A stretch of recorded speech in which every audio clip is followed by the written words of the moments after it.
Welcome to another episode of French Toast Fridays. My name is Andy Jolivet, and as always, I'm joined by my friend Tyler McCarty. Hi. Bonjour, mon frère. Bonjour. Behind the scenes, our friend Marco No Mike Zitzer. Beautiful hair. Yeah? Oh, gosh. You guys are missing out. You should see it. The three of us are friends who each have a business that allows us to do meaningful work in the world. And this podcast was born during a conversation that we had at Tyler's house where we talked about these people we knew that were living great stories. Good stories. And people weren't really hearing about them. We wanted to share those stories. Tyler that morning made us French toast. Mm-hmm. 'Twas a Friday. And it was a Friday, the day before Saturday. Yeah. Whether you are tuning in from your commute or on the treadmill or maybe while you're taking a moment to unwind, we want to remind you that life is best when it's simple and sincere with plenty of syrup. A lot of syrup. Our guest for this conversation is Moses Ehambe.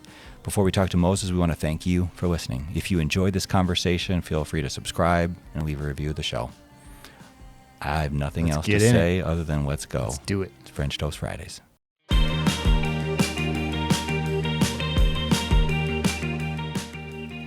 This episode of French Toast Fridays is sponsored by Align Coaching, guidance to live in alignment with your purpose and values. Moses Ehambe is a walking, talking source of encouragement, motivation, and inspiration. As a player and now as a coach, the game of basketball has literally taken him all over the world. Minneapolis is currently home to he and his wife, and they are seven children. 7 deep. They almost got a whole 5-on-5 game going on in that house. Watch out, world. He was recently in Paris as part of USA Basketball, and he is now joining us virtually. Moses, welcome to French Toast Fridays. Yeah, man. Thank you. Believe it or not, this morning, it was an off day. I decided to wake up and make my kiddos some French toast. Nice. So, That's the first time anybody's done that. Yeah. That is That's awesome. just Mm-hmm. prepping myself. Oh, that's Proud great. of you. Well, I mean, you got to know. So that started, maybe you know the story, but Tyler, I think you've been out to his farm. Not the farm. He's been to I Clear haven't. Lake. Oh, you've been to the but- nearby. Yep. So Yep. he and his family have this beautiful farm where he does his coffee roasting and all sorts of fun shenanigans. But yeah, it was Marco and I that went out there and he made us French toast. And now every time, and we record on Fridays, Yep. even though people can listen to it whatever day of the week they want. But And you can eat French toast any day, too. yeah, French toast is Yeah, you can. Yeah. French toast is terrific It too. is. Any time of day. It, I'm guessing plenty of syrup. plenty of, you know what? We actually ran out of syrup, but I found out like maybe 5 French toasts in, and the kiddos asked, do we have syrup? Yes, we have syrup. And I went in, no syrup. But guess what we used? It was a delicious alternate, agave. Oh yeah, Oh, agave yeah. syrup. Yeah. That's nice. Delicious. Yeah. Yeah, That is. they loved it. Agave with some powdered sugar. Oh, we might have to try Boom. that. Uh-huh. Bada bing, bada boom. Yeah. New Talk to recipes. Moses. That's New good. recipes from Moses. Yeah. The Well, Moses everybody cookbook. can try that at home. Call it your. Yeah. All right. So we have 5 questions. We probably have more that we'll get to, but basic questions that we ask all our guests. We may not even get to all of them, but they'll just get us started. You can take these in whatever direction you want. But let's talk about little Moses. I don't know how old you would have been when you decided, or mom and dad decided, hey, you got to go make some money. In Texas, right? Is that where you grew up? Texas. Yeah. Right. Okay. So what was your first job? The first thing you got paid for? Oh my gosh. Even if it was just, like somebody giving you cash to do a little project, but I think it was working at Kroger. Do we have Kroger's out here? not Grocery store? not this high up No? north, but we don't have to go very far south to get Yeah. to a Kroger. Okay, yeah. So I worked at Kroger, Nice. just a 6'5"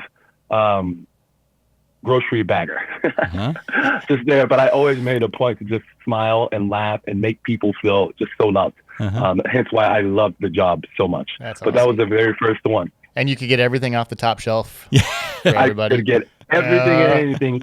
Moses, aisle 5. Yeah, we need you. So were you a teenager then? I was a teenager. I think I was like a junior in high school. Yeah. Junior, sophomore, one of them. Yeah. And I wasn't, my parents weren't like, Moses, you got to go get a job. I was like, man, I'm going to get a job. Sick of asking mom and dad for money. That's and we right. just wanted to go out on my own. That's yeah. great. That is great. That's great. So, and maybe we would even rewind time before you were 6'5", but what would young Moses, what would be something that he would have been maybe afraid of, a fear back then? Ooh. Getting some off the bottom shelf. You know what? Rejection. Oh, yeah. Yeah. I was, I loved everybody. And I treated everybody the way I wanted to be treated. But with that, sometimes the thought of worrying about what other people say, worrying about what other people think of me, kind of became sort of like the kryptonite. Yeah. And I was a little afraid of that. But once I got to a point where I could only control the control, I can't control how they treat me. I can't control what they say about me. Then it just started to, I got out of that cocoon and became a butterfly. And just once you get to a point where you just don't care about what anybody thinks or say, man, you fully become your own. So that's your superpower now. Yeah. You went from kryptonite to a superpower. That weight lifted. Yeah. That's nice. Yeah. Yeah. And it's crazy because I was, not to boast of myself, I was one of the popular guys in high school. Yeah. My entire high school career, like freshman, sophomore, junior, and senior, I was on the homecoming court. And then homecoming king at the end. But at the same time, with all of that, I still had that little, what are they thinking which is about so me? weird. Right. Yeah. It's a tough thing to carry. So big obstacle for you to overcome. Yeah. So, And, so that's good. I'm over that kryptonite. Yeah. Well, thank you for going there. Yeah. Appreciate it. Yeah. Sure. We obviously connect on a lot of levels in our athleticism and stuff, but we also have this connection where my first job was at a grocery store as well.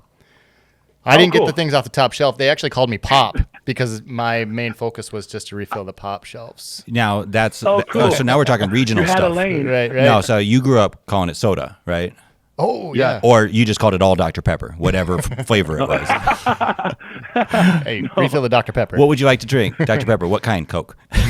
Yep. That's great. Yep. So. Pop is a Midwest thing, right? Yeah. Or Yep. okay. Yeah, we refilled the Pop shelves. Yeah, Pop shelves.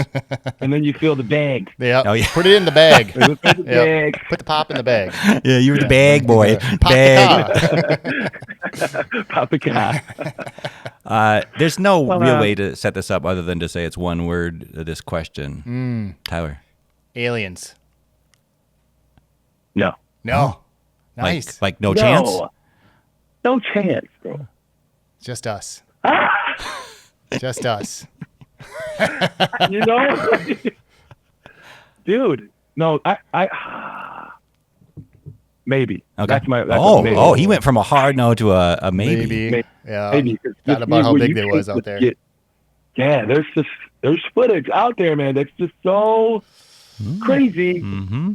Like, and I know there's Photoshop and all that kind of jazz, but Yep. Check out some of our other guests. We have footage on there from those guests. We got some. So footage. Yeah. A story and footage to back up the story. Come on. Yeah, you go on FrenchToastFridays.com. Check it out. Check it out. Check it out. Yep. I'm going to do it. Mm-hmm. Oh, my Tell the God. team. I don't know if I want to do it. Yeah. Well, you don't have to. You don't have to. You don't have to. It's totally up to you. I'm scared at night. Yeah. Yeah. We don't let our kids I watch. think you make sure you have some French toast. It'll make you feel safe. Maybe watch it in the morning. Yeah. Watch it in the morning with some French toast. Let that feeling go away by the time bedtime comes around. No. So awesome. Cool. Moses, what would you say is the best thing that you've done recently that didn't cost any money?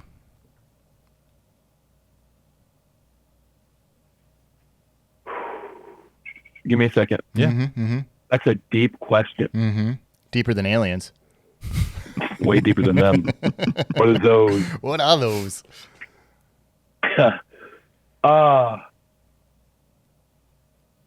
So our basketball camp. I recently threw a basketball camp. It's the Win All Day Basketball Clinic. It's my second year running it.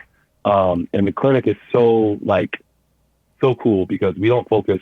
Our tagline is building winners on the court and off the court. Mm-hmm. And our focus is really getting kids in and helping them realize that it's more than just basketball. Like what you learn in ball, you can apply to your everyday life. Mm-hmm. So, and the things outside of ball are so very important. So we brought in a nutritionist, professional nutritionist that came in and spoke about the importance of fueling your body. Mm-hmm. She's the Timberwolves actually, nutritionist. What the kids were going crazy about it. Then we also had someone come in from Northwestern Mutual that took care of our financial literacy for the kiddos. came in and did an activity and told them about how important it is to take care of your finances, even now, Right. you know, with saving and different things like that. And then we also had a professional sleep coach, which is the sleep coach for the Minnesota Twins, come in. Because I knew when I was young, mom and dad say go to bed. I'm like, no, I don't want to go to bed. The night's still young. Yep. And you think about today with all the devices and the phone and stuff, so distracted. Yeah. Most definitely. Yeah. Most definitely. But having a sleep coach come in, it was just so profound because he just went into the importance of, man, you can't be your best self without the good amount of sleep, you know? So, I mean, I was even learning some stuff. He's actually my sleep coach as well. So need one of those. he did a fantastic, dude, my goodness. Yes. So we had him come in, and then also, my partner, Jonathan Keneally, who runs, Win All Day in Tulsa, Oklahoma.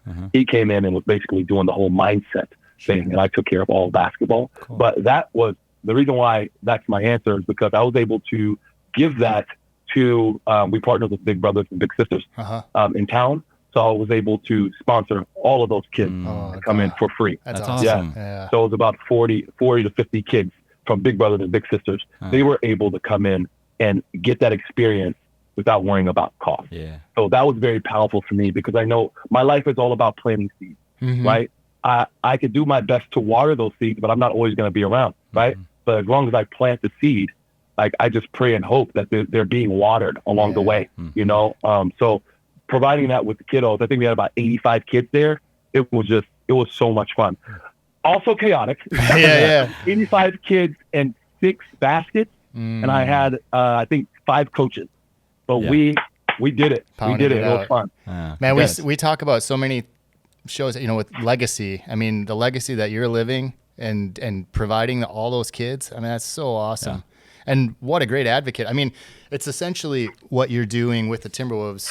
I know you've moved on from the development coach for the Timberwolves, but I mean, that's exactly what you're doing for those young kids. I mean, financial literacy, you know, what you're putting in your body with food and that good sleep. I mean, I don't see any of us outgrowing those needs to learn that stuff. And especially those players that are getting drafted into the NBA and are there's this whirlwind of, you know, fame and money thrown at them, to be able to dumb it down and almost live this simplistic piece of this is what you really have to learn, because there's going to be a time when you can't shoot the hoops on a professional level and you got to drop back down into Tyler's world and be able to live life. So I mean, almost definitely. Yeah, it's a good thing that you're there to lead those kids and those professional players both ways. So almost. Thank you. That's awesome. Thank you so much. It's fun. And everything I say about the Timberwolves is all my opinion. Just so you know, but I feel like our organization does a fantastic job. Tim Conley and Matt Lloyd, our leadership team, and you know, obviously Finchy is the best head coach in the world. He is so fantastic. You know, even to the point of he knows I'm a family man. You know, and he's always talking about family first. Yep. Family first. Yeah. And I'm like, come on, man, that you don't get that from people us. say that, and, but he walks the talk. But what I'm alluding to is they put such an emphasis on loving our guys and making sure our guys are taken care of. So all those things are just provided for them. But hats off to them. Yeah. And I mean, hats off to how well they connect with the local community too. You know, the Wolves and the local community. I mean, it's amazing the things that you guys do, not just for the kids, but I mean for businesses and a lot of other outreach programs too. So a lot of awesome stuff coming out of there. So good job on that. It's like you guys are 24/7. It is. You're a full meal deal. Especially on the business side, man. They are like, it's like boom, boom, it's boom, a business. When it's our season, then it's right into the link season. Yeah. And after the link season, it's your season again. Yeah. But that's the reason why our it's like a fine-tuned machine, and we roll so well because of our leadership. Our leadership, Ethan Case and all of the guys up there, they do such a fantastic job. I'm very fortunate to be a part of this family. Well, and it's not just that family. I mean, we mentioned that you've got 7 kiddos at the house. I mean, you're operating multiple player games here, so that's big time. And a great Christian guy. So I mean, thank you. Yeah, it's been awesome. You know, just to see the things that you've done and the paths that you're creating for all these people. So I'm thank glad you. that you brought up the basketball camps, because you had recently put one on not too far from my hometown, Amory, in Clear Lake, and I know you changed a lot of kids' lives there. And I think you connected with one young man that has a bit of a background from where he came Congo. from. Yeah. So, in fact, I got to reach out to him, which is really cool. Yeah. And I mean, our connection, we're doing a lot of stuff with some Mitwana with Uganda, the school, and the giving back there. And so, it's quite the cause-driven life that you're providing. So almost kudos. That's to what you. it's all about. It is, yeah. It's what it's all. Yeah. I made it to this place not only for myself. Like, I made it here because if I were to tell you my story on how I made it here, first of all, you'd be like, "Oh my gosh, it's all God." Yeah. But I feel like it's like my duty to do stuff like that, because how many times do you get an NBA coach to come to a small town and throw a basketball game and give some knowledge to some kiddos? But it's not just basketball. It's like everyday life. Like it's like my brand, Elevate. Period. Yeah. That's sort of that's Bring what them all I up. Yep. They're like, hey, elevate in every area of your life. Period. No blaming, no excuses, no complaining. Right. Just elevate. As a dad myself, I want to elevate as a dad every single day. Period. I want to elevate as a husband every single day. Period. Like, better today than yesterday. And that's the mindset. And with that mindset, it's like I want to pull others along with me as well. Hence why I brought the camp to Clear Lake. So they just know, and hopefully they have that in the back of their mind, and they have the T-shirt. Yeah. Like, when they see it, okay, let me elevate no matter what. Right. No excuses. And that's pretty unbelievable to get somebody like you out into the rural area like that. I would only imagine that the kids that you touch there, I mean, that's a lifelong memory for them. And so I'd imagine that they're going to elevate to new things in life too. So pretty cool. Right. Pretty cool. Period, man. So, yeah. Thank you. Well, what talk us a little bit through like your backstory, obviously a great high school player. Into what college did you end up going into?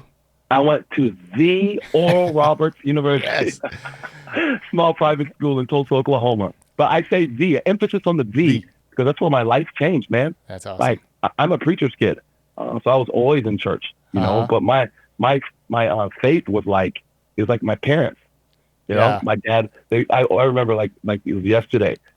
We always woke up to mom and dad praying in the closet, loud. I have African parents from the Commonwealth, loud, and we're like, man, why are you? Come on, leave us alone. But I'm so thankful that they did that, because I am the man who I am now because of the prayers that are covering me. But it got to a point where I'm always at church, and I had to be there because I'm a pastor's kid and I play the drums. Yeah. So it was like a routine for me. Sure. But when I got to Oral Roberts University, I got challenged. I got equipped. I got mended and molded into the man that I was intended to be. And I had great examples of men of God just showing me the way. Like, this is how you live life as a man of God. And it's all about relationship with God as opposed to routine. So that's why I call it the Oral Roberts University. It changed my life. Right. And also it's where I met my wife. That's awesome. Oh, that's so great. That's awesome. Yeah. How long have you been married? Going on 17 years in long enough to have 7 November. kids. Yeah.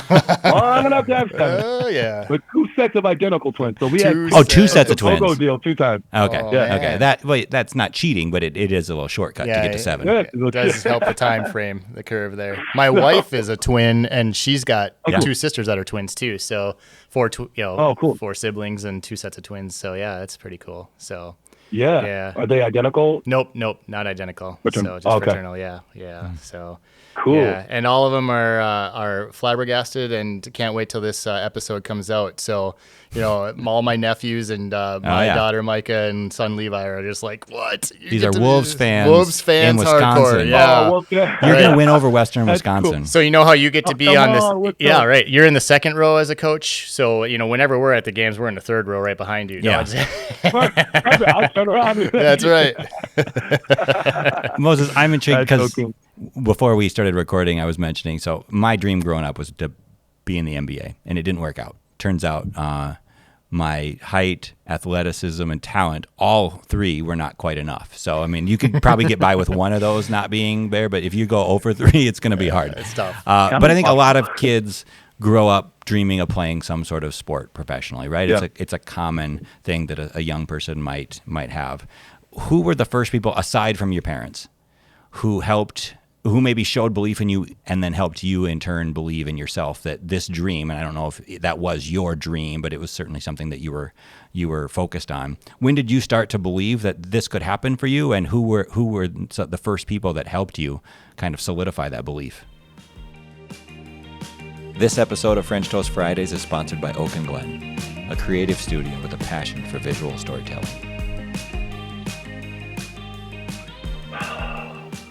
Okay. So as a kiddo, I would have to say Miss Delia Gray. I called her Miss D. My best friend, Braylon Gray.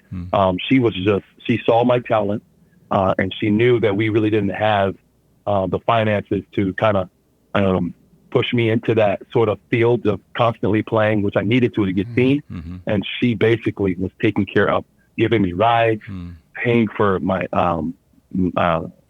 the teams that I was on my shoes and different things. She ignited a flame within me and showed so much belief in me, and that sort of catapulted me to, man, I can do this in college. Like, you know what I'm saying? Mm-hmm. So that's one. And I also had a coach, Coach Smith. Coach Smith, when I was higher in high school, you know, he showed that belief in me and always encouraged me or whatnot. I need to reach out to him, actually. Mm-hmm. And then once I got to college, there's a coach called, his name is Conley Phipps. Coach Phipps, I call him Shot Doc. This guy transformed my game to what I was known for as a shooter. You know, I came in not shooting the ball well, and I was a 4-5, and he transformed me into a 2-3. You know, and that's what I needed to happen in order for me to play at the next level. Yep. You know, and he always encouraged me. He always called me the best shooter in the world and all this kind of jazz. And it gave me so much confidence in myself. So I got to give it to Coach Shot Doc Conley Phipps. Yeah. He coached me at Oral Roberts University. So he and Miss D. Mrs. D? Miss D. Miss D. Yeah. Those are good people. Yeah. I mean, They're great people. so shooting is so much repetition and muscle memory, but then it's mental, of course. And so having somebody in your ear saying you're the best shooter in the world, it doesn't even matter if he actually believes that. Maybe he actually thinks you're in a 28-way tie for the best shooter in the world or whatever else, right? But you're hearing that and you're like, if he believes that, maybe it's true, like one in a million, right? You know, so you're saying there's a chance that this is true. 1,000,000%, bro. Yeah. 1,000,000%. And I played for our Iowa Wolves back in the day when we won a championship with Nick Nurse. Yep.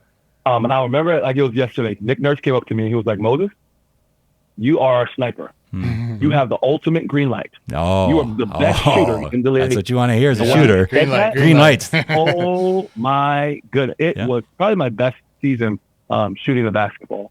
But it's because I had the backing of my head coach. Yep. You know, and I had no there's no gray area. I just had freedom. Yeah. You know, when that's given to somebody, it's unreal. You know, and that's hence why in the game of basketball, I think is 75% mental and 25% physical. Because if I don't have confidence in what I'm put out here to do, there's no way I can do it. No way to back it up. No. Yeah. Matthew McConaughey got that green light feeling too. He does, yeah. John Legend also talks about the green light. There's a lot of green people lighters. talking about green lights. You guys in the green lights. Green light. Yeah. I think I heard that. Maybe this is controversial. Did R. Kelly do that first? I swear I heard an R. Kelly version of that. I don't know. So That this could is be controversial. no, we're not commented on R, but okay. So there's obviously, so you played pro, you played college, then you got to play pro overseas, in the G League, in the league a little bit too. Yeah. So I played for the Pelicans. Yep. A cup of tea in the NBA. Yeah. Majority of my career was overseas in the G League. Overseas, I played. Man, we as a family we lived in like 15 different countries in 30 different cities. Wow. I have a child that was born in France, Boulogne-sur-Mer. A child that was born in Germany, Bremerhaven, Germany. And then the rest were born here. Wow. One in Minneapolis and in Iowa. So boring. Yeah. All over. So boring. Such a boring life. Oh. Well, so there's obviously, you had shared with us earlier. So you were the director of player programs, and you have just actually been promoted to assistant coach player development. And so huge congratulations to you on that. Thank you. It means that what the Timberwolves are building, and as a big fan, I love hearing that you feel so positively about every dimension of that organization. From the front office and the coaching staff and your trainers and your nutritionists. We as fans love Finchy, Chris Finch, the head coach. How could we not? He just seems great. And then you put that together with a team that believes and is young and hungry and growing. I don't think that Tyler really watches the Wolves, but I mean, you said it's family first, but I have seen Ted Lasso. But when they bring it in and it's 1, 2, 3, what word do you say? Family. Yeah. Right? It's not team, it's not win, it's family. Mm-hmm. And so that's family within the locker room. That's family within everybody that's on the plane, and whether you're in first, second, whatever row behind the bench or up, somewhere else. So there's obviously a lot of pressure on young professionals, and the Timberwolves are one of the youngest teams in the NBA. But you get that, I would imagine, and you felt this, I'm sure, in your own ways when you were playing. You're getting pressure from family and friends, tickets, money, whatever. You're getting pressure from coaches and ownership who have invested a lot in you. You know, they want you to succeed, and they want you to shoot the ball, but they want you to make it. They want you to do well. They want you to stay healthy, all of those things. There's certainly pressure from the fans. There's pressure, or at least scrutiny, from the media. How much is your role supporting the players of any age, but especially the young players, in their development as a basketball player versus their development as a very young adult who's just learning how to kind of exist in this world as a professional? Yeah, most definitely. I think it all boils down to creating trust, with our guys. And once you have that trust, then a relationship is built. And then once you have that relationship, then it's like, okay, what do you see?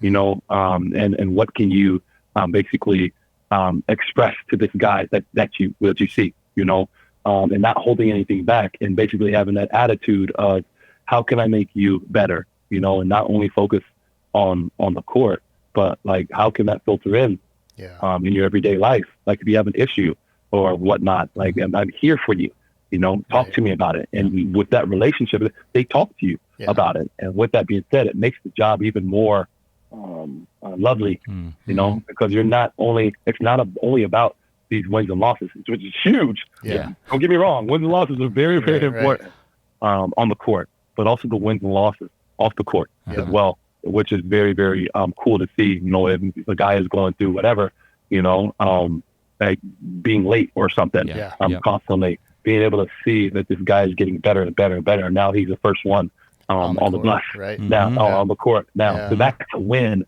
Like, wow, think about how far he will get in his life with just that sense of like discipline. Because Finchy says it's the best. How you do one thing is how you do everything. Finchy has all the bars like Ted Lasso. You got to have these cliches. Micah's the one getting known for it, but you're saying actually it's Finchy.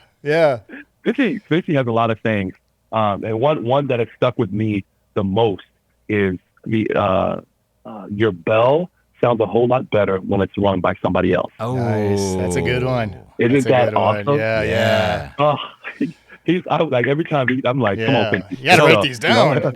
Tyler was telling us earlier, his wife won't let him reshare things when people talk about his company.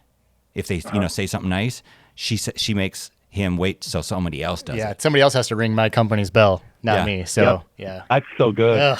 It's so I'd imagine too, a lot of these young, amazing players that are coming into the professional league probably have a pretty hardcore ego, and to be able to earn that trust and break through that ego, I'm sure you get the 1 in a million Moseses coming in through that are humble and are just like willing to learn. But I'm guessing you have to break down these guys a lot to get them to understand, hey, you need to be here on time, or that's not how you spend your money, or that's not how you talk to somebody that's, a coach. Is that the case? So, or do they come in?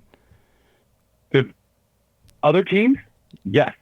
Because I've been on teams that, but this organization is unreal. Guys, when you have your superstar that is so lovable and so humble. I mean, he's confident. He's extremely confident, which you need to. Everybody should learn from. Yeah. Be confident. Yeah. Be you and believe in you. Yeah. But the humility and the love that he has for everybody. Yeah. Like if you have your leader that way, that's huge. like it takes care of everything. That's So everything. he's picking up other people's bells and ringing them too. Yeah. Yeah, And he knows I'm good enough. My bell, everybody's going to be ringing my bell. Like my bell rings itself. Yeah. I don't have to worry about that. I got one of those self-ringing bells. So that's good. That's awesome. Yeah, that's awesome to hear. You know, as sports fans, I think we get a little bit of a sense of what it must be like to be a professional player or a coach, right? And so we watch on TV, or maybe we get lucky enough to sit in at the arena at a game, and the closer you get, you hear and see a little bit more of what's going on, so you recognize some of the dynamics, and you can kind of imagine what it would be like, and plus you've already maybe fantasized about what it would be like, so then you think about it. But we can only really imagine what all the other parts of the lifestyle are like, right? Specifically like the travel on private and team planes, fancy hotels and restaurants, and, you know, all the nightlife, the temptations, and, you know, the access to people and things. Can you let us behind the curtain a little bit and maybe even dispel some of the common assumptions or rumors that we might have about what that's like, about those aspects of being in professional sports? Because you are a professional, right? Like it's not like, oh, you get to just do whatever you want, eat whatever you want, stay up as late as you want. What is it like getting to the airport and not having security like the rest of us commoners? Or what is it like, you know, but what is it also like getting in after a game at 2 a.m. in a new city and having to check into the hotel? And then, you know, what are those things like? It's like part of the job, like the part of the description, you know? Yeah. It's lovely and dandy being able to stay at all these amazing hotels and, having things catered to you and whatnot. At the same time, it's like, I mean, think of it as a father of 7. Like you go and you do your job and you come back. We're done playing the Knicks, and we got to get on that plane and travel home, get home around 3 a.m. and it's dang near 1 degree outside. You get out of that plane, you got to walk down the tarmac, and then you travel home. Yeah, the tarmac, and you got to, and then you get home around 4:30. You go to bed, and then all of a sudden these little brown heads are looking right at you. Hey, Dad. Daddy's home. You got to get up. They don't care what time you got in? No. What? No way. 2 hours of sleep, if that. And you're up. Yeah. You know, but it's so somebody's got to make French toast. They would like you to literally. They'd like you to literally elevate your body at that point. Yeah. The last thing you want to do, though. Period. Elevate. Most definitely. But man. I mean, with all of that, too much is given, much is required. Yeah. Absolutely. You know, all these things are happening and given to us, but we have to be professionals. We have to take care of ourselves. We have to take care of our guys.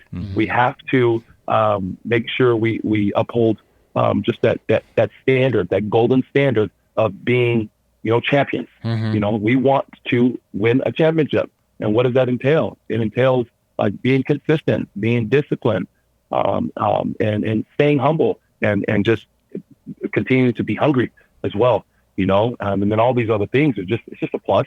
You know, we really don't see it, you know, it's just how it is. Yeah. But what you really have to focus on is your job and what you need to do and be the best at your job. One of the things that we really hone into is being, I think Coach Chris Hines, he said that it's important that we be role stars. Like our guys, they're all role stars. That's why we were so good. Like everybody knew their role and they starred at their role. No one focused on being the all-star, you know, the head honcho. Yeah. And I think that's why we're so good, because you know your role, you know your lane, and you do the best that you can in it. And it's just not players, it's coaches, it's front office, it's the business side, it's like everybody. And that's why it's a fine-tuned machine. Yeah, like everything think about works. the league office.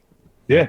I've worked at the league office in Manhattan a ways back, and it was such a amazing experience because I was able to see like all the different departments and how everything has to work together in order for the league to be the league. You know, and it's the same thing within any organization. You know, if it's the Lakers or the whatever team, they have to have a fine-tuned like machine on both sides, business and basketball, and being able to do this and still like roll with it. So thank God we have that, and it's working. It is working. So Moses, one of the things we always do with our guests is give them an opportunity to talk about a nonprofit organization that they believe in and support.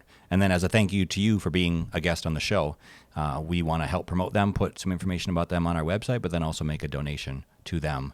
What organization would you like to highlight? So I would have to say I have two of them. Okay. The first one, it is not in existence yet, but it's something. It's actually my nonprofit. Okay. I'm just putting it out there because I still believe in it. It's called the Ehambe Foundation. Cool. The Ehambe Foundation is a foundation that assists people in allowing their lives to become a reality. Mm-hmm. Right. You figure Ehambe in Congo and in Lingala means butterfly. Mm. Well, actually, it means caterpillar. Mm. And caterpillar, you know what happens when a caterpillar goes through other stages. That's going to that cocoon stage. Yeah. That's wet and it's dry, and it's wet and it's dark, and it's uncomfortable in that stage. And I feel like a lot of people are in that stage, just waiting to become a butterfly. Mm-hmm. So the Ehambe Foundation is all about assisting people in becoming the butterfly they're intended to be. So I'm very excited to start that. Awesome. But the foundation that I believe in so much now that's already in existence, it's called Fit First Responders, out of Tulsa, Oklahoma. Okay. Led by Coach Jonathan Keneally, Coach JC. He basically it's all of the firefighters, the what are they called? The ones that go into the ambulance and first responders. Yeah, EMTs. Yes, all of them. Yeah. So he takes all of them, and he provides just opportunities for them to stay on top of their game. Providing mental wellness, providing physical wellness as well for all of these people, which are superheroes in our world. So I believe in that so much. So it's the Fit First Responders nonprofit organization. We will proudly support them and share some information. Mm-hmm. We want to thank you. It's clear that you have been planting a lot of seeds, and that people also have planted seeds in you. And that's the whole thing about farming or farming metaphors with seeds, which, the Bible is ripe with them, but the world is also. Yeah. And that is that we don't always get to see them grow. And we aren't always the one that gets to water the seeds that we planted. And so obviously there's a certain kind of echoing out ripple effect that's happening, and you certainly are doing your part and spreading out those seeds and hoping that the sun hits them and that they get enough water. And so we want to thank you for taking the time to share some of your stories with us. Yeah. Congratulations on all your success, including this new promotion. And blessings on the upcoming season. Yeah. It's on the road, the first game, right, in LA in October 11th. Yeah. Hey. Opening night game, Christmas Day game, NBA Finals game. Yeah, come on. Levels, baby. It's trending. You guys are elevating, period. Yeah. You have the right people in the right places, and that's how good things happen. I will be cheering. You make this 40-plus-year-old human being howl in public. That's what I do. And so I'm believing in what you guys are doing. And so thank you. It's an honor to chat with you and get to know you. Awesome. We will be rooting for you. Yeah. And we're really excited that you not only made French toast for your kids this morning. That's huge. But that you joined us on French Toast Fridays. So thank you so much, Moses. Awesome, thanks for having me, guys. Appreciate you. Talk to you later, man. Cool. Blessings. Bye. This episode of French Toast Fridays is sponsored by Legacy River Coffee. Legacy River, savoring tradition, one sip at a time. What's up, Toasties? Thank you so much for listening. If you'd like to learn more about today's guest or anything we talked about, visit the show page on FrenchToastFridays.com. We believe that a lot of people have great stories that are worth telling, and we plan on continuing to do this. So if you know someone who would be a great guest, or if you want to be a sponsor on the show, please send us a note at FrenchToastPod@gmail.com. And always remember, life is best when it's simple and sincere with plenty of syrup.